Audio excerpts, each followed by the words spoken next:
rendre la gloire à... Amen. Est-ce qu'on peut le dire tous ensemble? Comment rendre la gloire à... Dis-le bien. Comment rendre la gloire? C'est ce qu'on a commencé dimanche dernier. Et rappelez-moi encore, on avait dit à 5 choses importantes pour rendre gloire à Dieu. Numéro 1, c'était quoi? En l'adorant, rendre gloire à Dieu en l'adorant. Numéro 2, rendre gloire à Dieu en aimant son... Rendre gloire à Dieu, troisièmement, en faisant quoi? En devenant semblable à Christ. Numéro 4, rendre gloire à Dieu en faisant quoi? En mettant ses dons et ses talents au service de Dieu. Numéro 5, en parlant de lui aux autres. Dis à ton voisin, ça va bien rester en toi. Amen. Donc quand tu vas savoir rendre la gloire à Dieu, nous allons comprendre que c'est beaucoup plus qu'une question de dire Seigneur, je te rends la gloire. On voit les 5 couloirs et j'avais dit que c'est le comment là qu'on va commencer à détailler. Et dimanche dernier, on avait commencé par la grâce de Dieu comment rendre gloire à Dieu en l'adorant. Amen. Et on avait dit en numéro 1 que l'adoration n'est pas pour nous, mais l'adoration est pour Dieu. Amen. J'avance. On avait dit encore en second plan, parce qu'on était en train de détailler ce que c'était l'adoration. On avait dit que l'adoration ne constitue pas une partie de notre vie. Ce n'est pas un temps que je mets à part. L'adoration, c'est toute ma vie. On avait dit aussi que l'adoration, une troisième encore, l'adoration est un style de vie. Amen. Peu importe que ce soit dans l'ordre ou dans le désordre, je ne suis pas forcément l'ordre, mais je suis en train de vous rappeler ces choses. Quelqu'un me comprend? On a dit que l'adoration, c'est un style de vie. On avait dit que l'adoration aussi, c'est bien plus qu'un rythme musical. Amen. L'adoration n'est pas la musique. Quelqu'un me comprend? Légèrement. L'adoration n'est pas la musique. La musique est dans l'adoration, mais l'adoration en elle-même n'est pas définie uniquement que par la musique. Quelqu'un me comprend? Donc quand on dit adorer, la seule chose que les chrétiens souvent que nous voyons seulement le côté musical, le côté chant. Vous me comprenez? Les chants sont dans l'adoration, la musique est dans l'adoration, mais l'adoration n'est pas que la musique. Quelqu'un me comprend? C'est un style de vie. On avait dit aussi que adorer Dieu, c'est lui partager ses expériences. Je l'avais défini comme le fait de dialoguer régulièrement avec lui. Amen. C'est pour ça que adorer est différent de prier. Tu peux prier, mais tu peux ne pas savoir adorer. Adorer, c'est dialoguer avec Dieu. Quelqu'un me comprend? C'est partager avec lui ce qu'on vit. C'est partager nos expériences. C'est exprimer nos émotions, ce qu'on ressent. On avait dit aussi adorer, ça apprendre à questionner Dieu. Amen.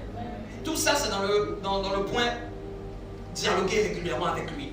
On avait dit aussi adorer, c'est penser aux paroles de Dieu, aux écrits de Dieu. Parce que Dieu a des écrits.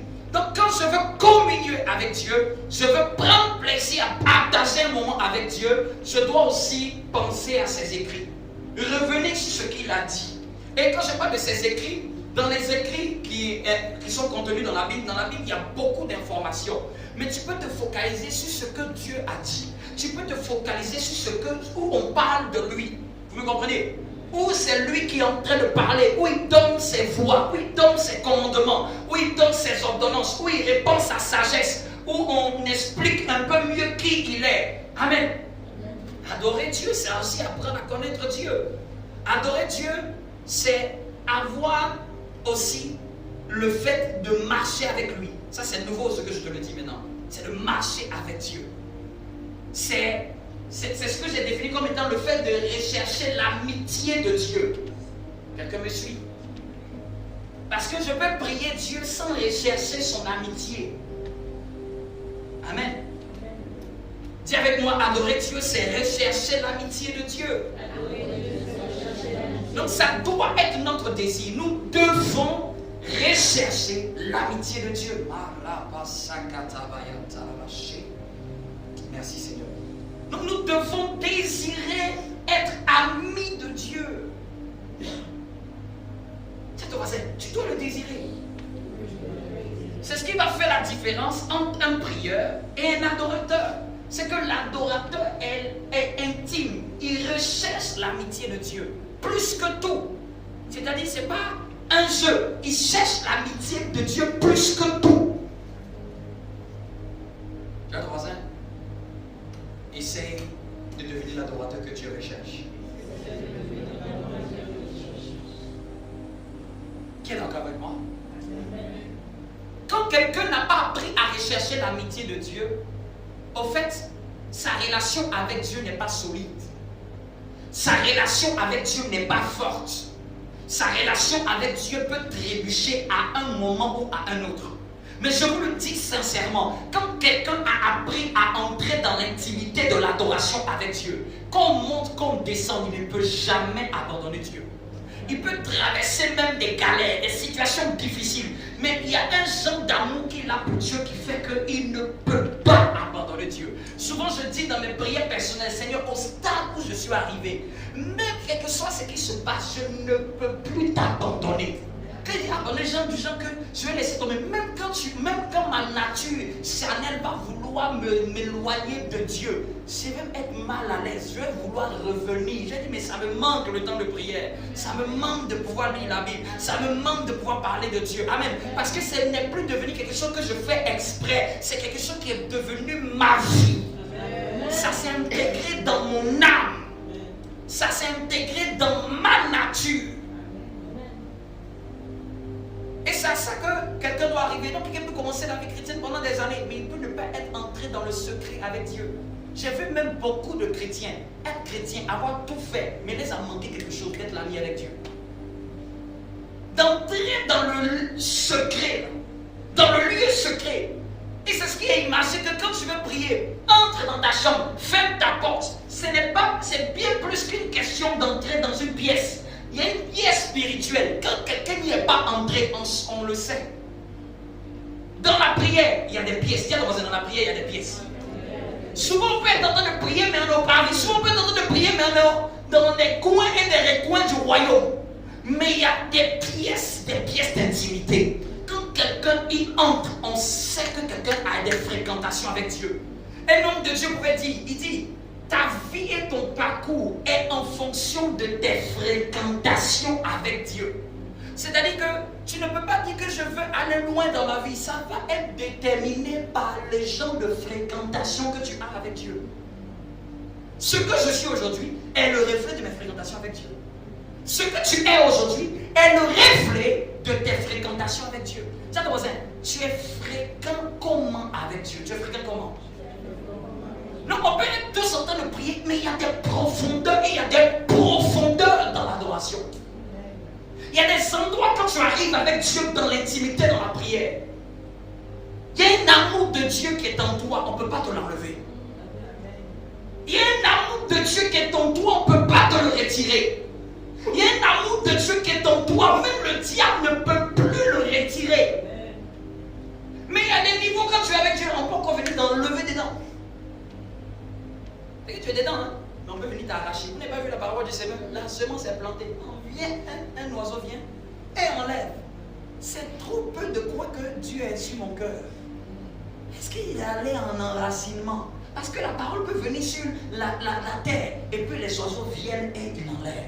Quelqu'un peut être dans la foi et puis un moment Satan peut venir enlever ce genre de foi-là. Parce que ce genre de foi-là n'a pas encore expérimenté les profondeurs avec Dieu. Les amis les plus intimes, c'est les amis avec qui on va passer des années. Amen.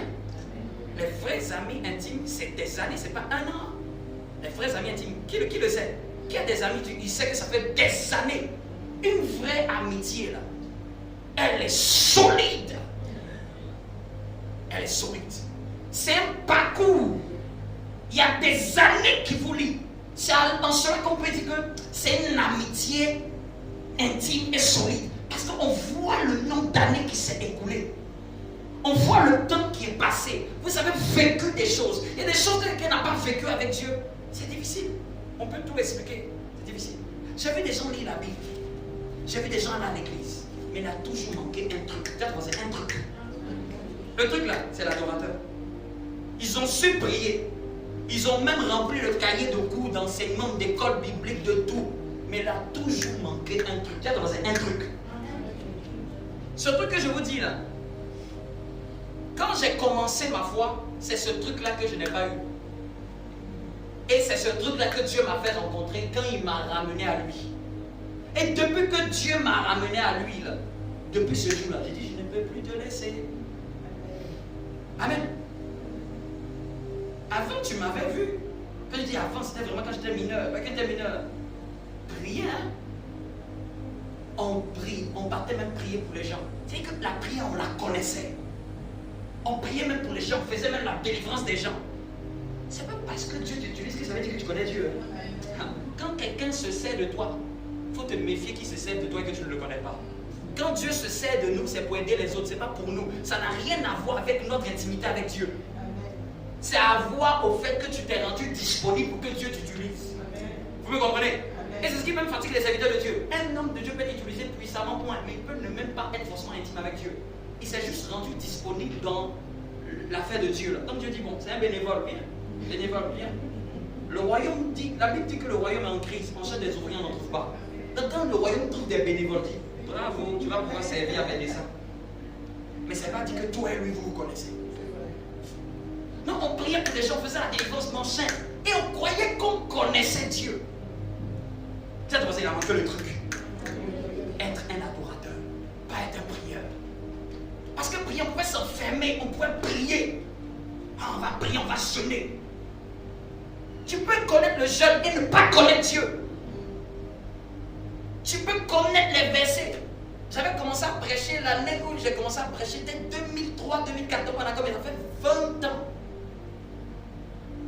Quand tu fais 2014, j'étais en 3e. Quand j'ai commencé à prêcher la première fois devant plus de personnes, même que vous êtes ici. Tu peux savoir prêcher, ça ne veut rien dire. Ça ne veut rien dire. Si tu veux prêcher dans toutes les révélations, ça ne veut, ce n'est pas une science exacte pour dire que ça veut dire que toi et Dieu vous êtes un. Ce n'est pas une obligation, je veux dire. Ce n'est pas ça qui définit ta santé spirituelle.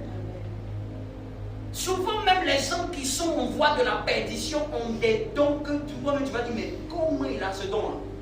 J'ai remarqué quand Dieu souvent veut faire perdre quelqu'un, souvent il amplifie les dons dans sa vie. Pour que ces dons-là soient sa perdition. Même la manifestation des dons ne veut rien dire. Ne veut pas dire que tu as une bonne relation avec Dieu. La seule chose qui nous rassure quand on est en bonne relation avec Dieu, c'est le cœur d'un adorateur. Ça ne peut pas se cacher devant Dieu. On peut tout faire. C'est la partie que Dieu sait que toi, tu n'es pas encore vrai. Le cœur d'adorateur. Donc, quand de 2007 à 2011, j'ai commencé maintenant à ne plus trop prier. J'étais dans un pays même, il n'y avait même pas d'église. J'ai commencé à ne plus trop prier. Tu venais me demander pourquoi tu dis que je crois en Dieu. Mais en fait, j'ai perdu le feu. J'ai perdu le zèle. Mais quand Dieu est venu me retrouver fin 2011, seul dans ma chambre, depuis ce jour-là, j'ai dit je ne peux plus te laisser. Et j'ai dit Seigneur, qu'est-ce qui s'était passé avant, entre 2002 et 2007? Je priais, je jeûnais. Je pense que même, je pouvais, l'année 2005, j'ai jeûné 3 fois dans la semaine, toute l'année scolaire de ma 3e. J'ai dit, mais qu'est-ce qui s'est passé entre avant et maintenant? Il m'a dit, tu as connu beaucoup de choses. C'est vrai, mais tu n'as pas appris à être intime avec moi. Non, là, quand je reviens, là, c'est pour te montrer la voie par excellence. Ces choses-là, tu sais prier, tu sais lire la Bible, tu sais faire tout ça. Mais il y a le premier numéro 1. J'ai dit, je cherche des adorateurs. Et c'est ce que j'ai retrouvé 2011-2012. J'ai appris ce que c'était l'adoration. Et on continue encore à apprendre. Amen. C'est là que j'ai commencé à être attiré vers Dieu, mais pour l'adorer. Amen. Qu'est-ce que Dieu me suit? Amen. Tiens, voisin, le truc. Tiens, voisin, est-ce que tu as le truc? Tiens, voisin, si tu sens que ta foi va te faire défaut, c'est qu'il y a un truc qui te manque, il y a un truc, c'est le truc. Personne ne peut abandonner Dieu en étant adorateur. Personne. Je vous mets au défi. Je ne peux pas voir un frère adorateur qui abandonne Dieu.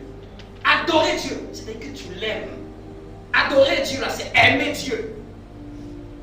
C'est aimer Dieu. Ça n'a rien à voir avec ce qu'il fait. Ça a à voir avec ce qu'il est. C'est sa personne même que tu aimes. Sa présence que tu aimes. C'est le gars là, on peut dire, tu es amoureux ou amoureuse de lui. Ça ne dépend pas de ce qu'il fait. Il a fait, il n'a pas fait. I don't care. Quand quelqu'un aime Dieu, tu vas penser que c'est un fou. Tu le vois, tu peux lui demander, mais tu n'as pas encore fait ça. Il te dit, hey, c'est pas grave. Souvent son cœur va être percé, mais quand il va se mettre à genoux, oh Seigneur, je t'adore. Il oublie même ça. Oui. Souvent même tu peux être un peu fâché, hey Seigneur, depuis je prie. Mais quand tu vas mettre tes genoux par terre en train de prier, au fait, toi tu dis, Seigneur, pardonne-moi même d'avoir parlé comme ça. En fait, tu redécouvres ton amoureux. Tu te rends compte, en fait, c'était toi qui étais en train de gesticuler. Mais en fait, tu l'aimes plus que tout. Tu te rends compte que finalement, c'est le sujet de ta vie. David pouvait dire, il me redonne ce passage. Il dit, David pouvait dire, où irai-je? En haut, tu y es. Dans les profondeurs de la mer, tu y es. Au séjour des morts, tu y es. Si je pars à l'Orient, tu es là-bas. Où irai-je? En d'autres termes, qu'est-ce que j'ai d'autre vie si ce n'est pas d'aimer Dieu? Qu'est-ce que je vais faire qui va concurrencer ça? Qu'est-ce que je vais faire qui va venir lutter avec ça? On peut tout dire, hein, mais il n'y a rien qui ne remplace l'amour de Dieu. Rien. Aucune grâce ne remplace l'amour de Dieu. Rien sur terre ne remplace l'amour de Dieu. Il y a des choses que le ciel ne blague pas avec. Il y a des choses que le ciel ne peut pas tricher avec. Quand tu adores Dieu, même les anges viennent t'approcher. Les anges commencent à être ta compagnie. Dieu emmène des anges. Bien aimé, quand quelqu'un est un adorateur, les anges aiment sa compagnie. Parce que les anges sont dans la présence de Dieu. Tiens ton voisin, élève ton niveau d'intimité avec Dieu. Dis-lui, est-ce que tu as le truc là? Est-ce que tu as le truc? Dis-lui, depuis que tu es converti, est-ce qu'on a eu le truc? Il y a des gens, souvent c'est après 5 ans de conversion que le truc vient. Il y a des gens, dès qu'ils se sont convertis, le truc est là en même temps. Tiens ton voisin, ça dépend de l'ouverture de ton cœur. Et en réalité, je vais vous dire, je crois que, au fait, tu peux devenir un adorateur quand tu marches avec des adorateurs. Amen. C'est un truc. Donc, en fait, c'est genre, tu ne peux pas faire A plus B, puis tu vas l'avoir. Si tu es avec des adorateurs et tu as l'habitude de prier avec des adorateurs, tu vas avoir le truc. Amen. En fait, ce qu'ils sont là va déteindre sur toi. Dis à ton voisin, tu veux devenir un adorateur, sois dans la compagnie des adorateurs. Cherche la compagnie des adorateurs. Prie avec des adorateurs. Cherche Dieu avec des adorateurs. Je n'ai pas dit avec des chrétiens, je dis avec des adorateurs. Parce que le dit chrétien, ça ne veut rien dire. Aujourd'hui, pour moi, la chrétienne ne veut rien dire. Ou sinon, chrétien, pour moi, c'est la petite section. Après, quand tu es chrétien, je veux que maintenant tu deviennes disciple. Et après disciple, il faut devenir adorateur. Dis à ton voisin, tu es un adorateur ou tu es un chrétien? Parce qu'il y a beaucoup de chrétiens, mais il y a peu d'adorateurs. Peu d'adorateurs. Je prends l'exemple, puis je termine avec l'adoration, puis on va toucher un. Ou même peut-être même avec le temps, je vais rester dessus. Qu'est-ce qui fait la force de David? Vous pensez que on prend David, on prend Saül. On prend un cas dans la Bible. Les deux ont trouvé la grâce auprès de Dieu. Saül n'a jamais tué quelqu'un. Ce que je suis en train d'enseigner là, ça va vous choquer. Qui de Saül ou de David a tué quelqu'un? C'est David. Qui de Saül ou de David a commis l'adultère? C'est David. C'est-à-dire que si on va comparer à leurs actions, on a l'impression que c'est David qui a fait les actions les plus fortes, non? Saül, le jour qui n'a pas seulement voulu obéir à Dieu, il a désobéi. Pour Dieu, ça, c'est un manque d'adoration. Tu peux noter, adorer Dieu là, c'est obéir à Dieu. Mais j'ai pris ça, quelqu'un m'a dit, ah, est-ce que ça veut dire que Dieu exclut ça? Qui était plus frappé a connu beaucoup l'humiliation sur sa position. C'est qui? Ah, quand tu es un adorateur, fais attention à Dieu. Normalement, il va te récupérer avec lui. Quand quelqu'un est un adorateur, ce qu'il doit savoir, c'est que Dieu est plus sévère sur lui que tous les autres. Il peut faire des bêtises. Dieu ne va pas tolérer les bêtises. mais Dieu va le corriger. Tu vas m'habiter de lui. N'aimez pas que Dieu vous laisse comme Saül. N'aimez pas ça. Genre vous avez pris une voix et le ciel ne dit rien. Le ciel ne parle pas. Ah, je commence à pleurer en même temps. Pleure. C'est-à-dire que Dieu ne parle plus dans ton histoire. C'est qu'un enfant fait des bêtises. Maman passe, elle ne dit plus rien. Ça veut dire qu'un enfant, le papa t'a comme laissé, t'a abandonné. Fais ce que tu veux. Mais vous voyez le genre de personnes que vous êtes, vous voyez que vous faites un peu comme ça, vous avez l'impression que le ciel même tourne les caméras sur toi. Il faut aimer ça. Ça veut dire que le ciel prend plaisir à ta vie. Le ciel, tu comptes pour le ciel. Amen. Tu essayes un peu en même temps, il y a une prophétie qui vient. Oh mon bien-aimé, attention. Tu essayes un peu, il y a la prédication du pasteur dimanche commence à dire attention, tu vas commencer à rétrograder. Il ne faut pas penser que c'est parce que c'est toujours Dieu a quelque chose contre toi. C'est parce que Dieu t'aime. Quand Dieu t'aime, parce que tu es adorateur, Dieu peut te rendre être sévère. Il est un peu plus dur. Parce que tu as le truc. Saül a désobéi. On l'a laissé sur le trône. Saül a fait 13 ans sur le trône. Mais Dieu n'était plus avec lui. C'est que Dieu peut laisser même quelqu'un dans une bénédiction. Dieu est quitté. Il a quitté la bénédiction. Il était roi. Mais après, il a des problèmes de folie, de manchette. Amen. Mais quand tu voulais le voir, tu pouvais le voir. Ah, le roi. David, là, il a essayé une fois. Ta royauté, tu vas quitter des temps pendant des années. Tu vas connaître l'humiliation. Tu vois ce que tu as fait là? Je vais laisser tomber. Déjà, même l'enfant de l'adultère, Dieu dit tu as jeûné, prié, il va mourir. David a prié. Donc, quand je prends Saül, David, ne pensez pas que Dieu a excusé David. Hein? Le chemin par lequel David est passé là, c'est le chemin des adorateurs quand ils sont en train de jouer avec Dieu. Amen. Mais Dieu dit, malgré tout ça, David est resté l'homme selon le cœur de Dieu. Amen. Donc Dieu corrige ceux qu'il aime.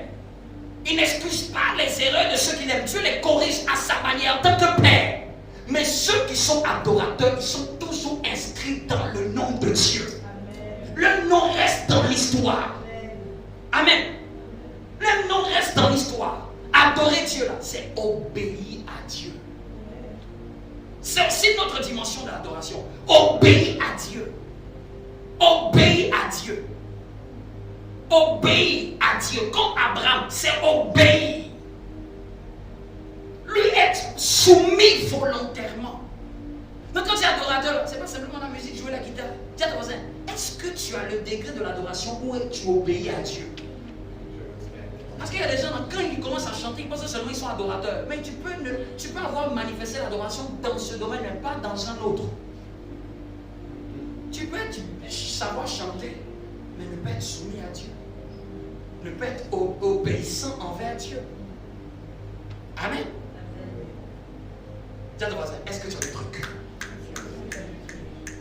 Ce truc-là, quand quelqu'un l'a, il ne peut plus laisser Dieu.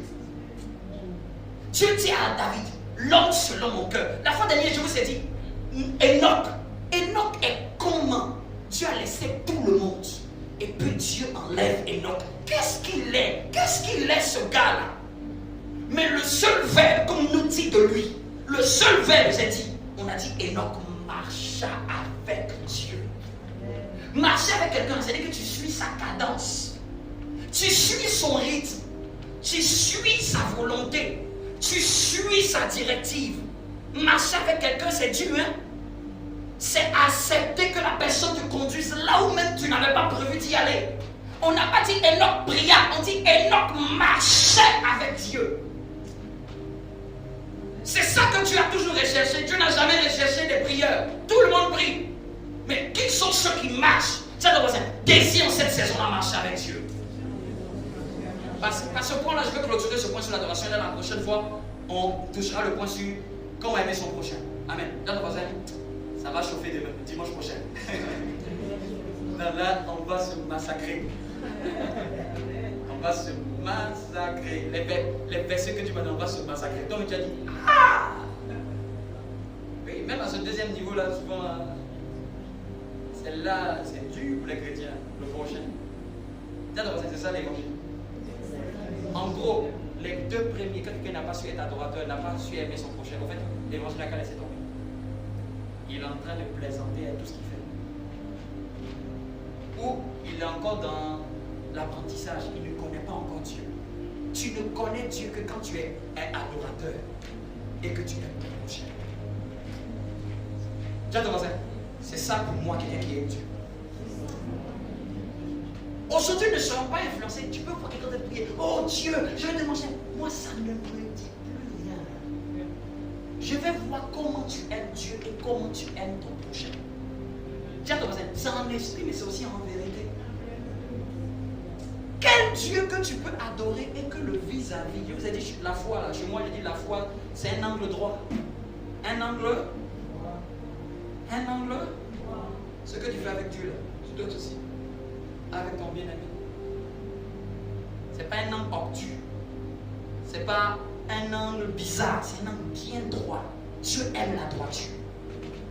Tiens-toi debout.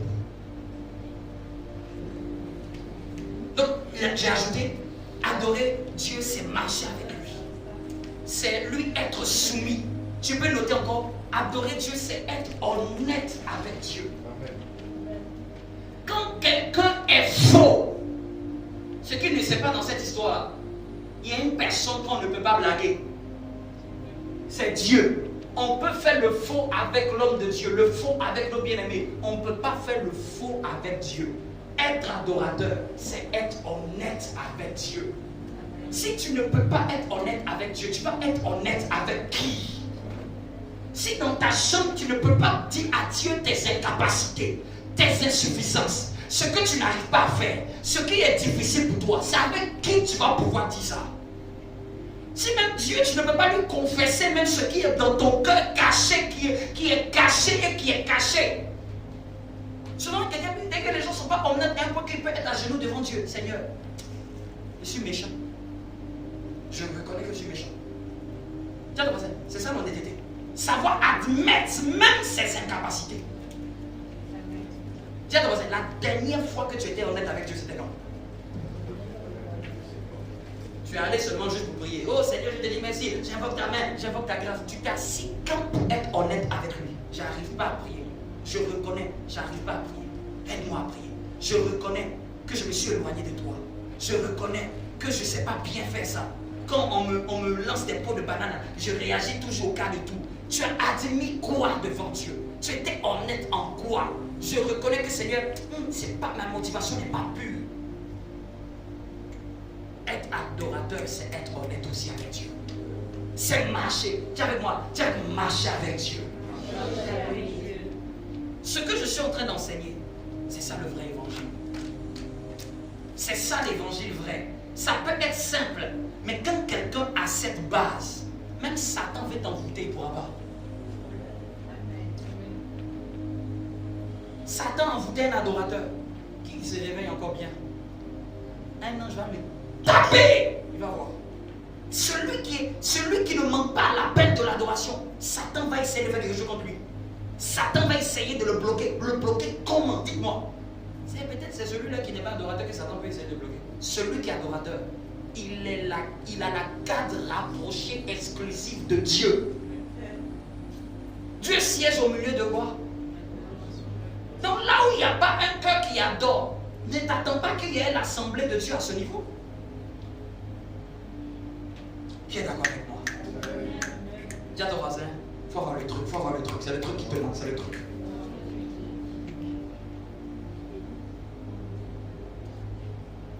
Le truc là, c'est d'être un adorateur. Ça ne s'explique pas. Ça ne s'explique pas. On ne peut pas tricher. On n'impose pas les mains.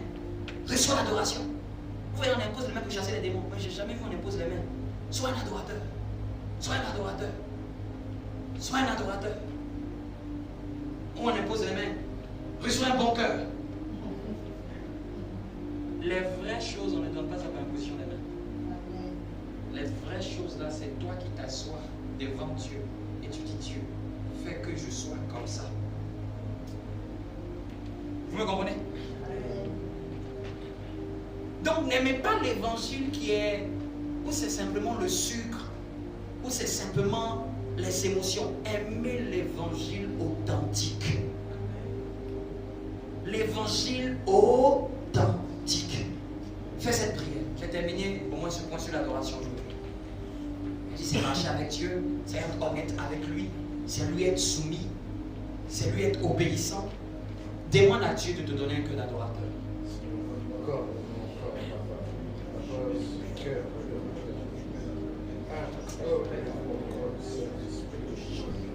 Tu as une minute que nous puissions clôturer. Demande sincèrement le cœur d'adorateur. C'est le jeu, si je le priais même de toute cette semaine, tu pourras prier comme ça. Demande un cœur d'adorateur.